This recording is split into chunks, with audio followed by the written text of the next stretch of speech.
আবে ওই ম্যানেজার কই যাস তুই খারা? কি কইলি তুই? এই তুই কি কানে কম শুনস? তুই কি হাটকালা? তোরে কইছি এখানে খারাইতে। এই সিকিউরিটির বাচ্চা, তোর কি মাথা নষ্ট হয়ে গেছে? তুই কি পাগল হয়ে গেছিস? তুই জানাস আমি এই কোম্পানির ম্যানেজার। এই শোন, আমার মাথাও নষ্ট হয় নাই, আমি পাগল হই নাই, আর আমি ভালো করে জানি তুই এই কোম্পানির ম্যানেজার। এই লাঠিটা ধর, আধা ঘন্টা এখানে ডিউটি কর, আমি বাসা থেকে খেয়ে আসি। ছোট লোকের বাচ্চা, দারোয়ান, তুই আমাকে বলতেছিস আমি ডিউটি করব এই জায়গায়? না, আমার মনে হইতাছে এখন সত্যি সত্যি তোর মাথাটা নষ্ট হয়ে গেছে। তোর এত বড় সাহস, তুই আমাকে বলস এই জায়গায় ডিউটি করার লাগে সিকিউরিটি গার্ডের?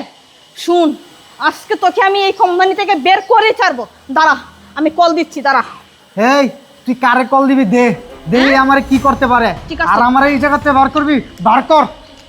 ঠিক আছে দে দে। এই কি হয়েছে এখানে?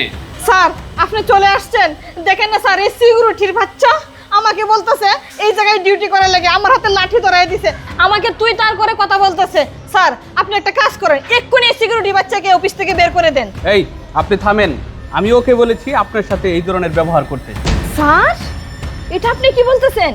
একটা সিকিউরিটি গার্ডকে বলতেছেন আমার সঙ্গে এরকম একটা ব্যবহার করতে? কিন্তু কেন স্যার? আমি কেন আপনার সাথে এই ধরনের আচরণ করতে বলছি তাহলে আপনি শুনতে চান? শুনেন তাহলে। আসসালামু আলাইকুম স্যার। ওয়ালাইকুম সালাম। স্যার, আমি আর এই কোম্পানিতে চাকরি করতাম না। চাকরি করবে না? কিন্তু কেন? স্যার, কেন আপনার কোম্পানিতে চাকরি করব না সেটা আপনাকে আমি বলতেছি। হতে পারে আমি একজন গরিব মানুষ, হতে পারে আমি একজন সিকিউরিটি গার্ড, তার জন্য কি আমার মান সম্মান নাই? আরে তুমি এত কথা কেন বলতেছো? তোমার সাথে আসলে কি হয়েছে সেই কথাটা আমাকে বলো। স্যার, আপনি যেহেতু শুনতে চাইছেন তাহলে বলতেছি। প্রতিদিন আমাদের ম্যানেজার ম্যাডাম আইসা আমাকে বলে, আসসালামু আলাইকুম ম্যাডাম। এই ধর গাড়ির চাবি, আর শুন, আমার গাড়িটা অনেক ময়লা হয়ে গেছে গা, আমার গাড়িটা পরিষ্কার করবে, আর আমার বাসায় বাজার নাই, যা কিছু বাজার করে দিয়ে আয়, যা। ম্যাডাম, আপনি এটা কি বলতেছেন? আপনার গাড়ির চাবি নিব, আপনার গাড়িটা পরিষ্কার করে দিব, আর বলতেছেন আপনার বাসায় আমি বাজার করে দিয়ে আসবো? ম্যাডাম, তাহলে এখানে পাহারা দিবে কে? স্যার আসলে তো আমাকে বকা দিবে আপনার কাজগুলো যদি আমি করে দেই। আমি পারতাম না ম্যাডাম। এই ছোট লোকের বাচ্চা, তুই কি কইলি? এই তুই জানস আমি কোম্পানির ম্যানেজার, আর কি কইলি তুই? তোর স্যার আসলে তোকে বকা দিবে? শুন, আমার কাজগুলো যদি তুই না করস তাহলে স্যার আসার আগেই তোকে কোম্পানি থেকে বের করে দিব। আচ্ছা ঠিক আছে ম্যাডাম, তাহলে চাবিটা দেন। রাখ, ঠিক মতন কাজগুলো করবি। স্যার, আপনি বলেন আমি এখানে গেটের দায়িত্ব রেখে আমি কিভাবে এই কাজগুলো করব? আর আমি এই কাজগুলো যখন না করার কথা বলি তখনই ম্যাডাম আমাকে মারে।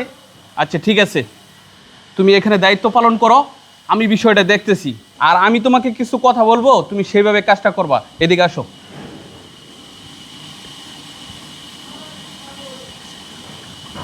ঠিক আছে, তুমি আমার কথা বুঝতে পারছো?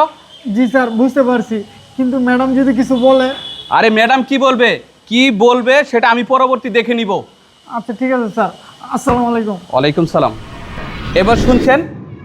শুনেন, আপনি এই কোম্পানির ম্যানেজার, আপনি ম্যানেজার হয়েছেন বিদায় যাকে খুশি যা ইচ্ছা তাই আপনি করাবেন, এই পারমিশন কিন্তু আপনাকে দেওয়া হয়নি।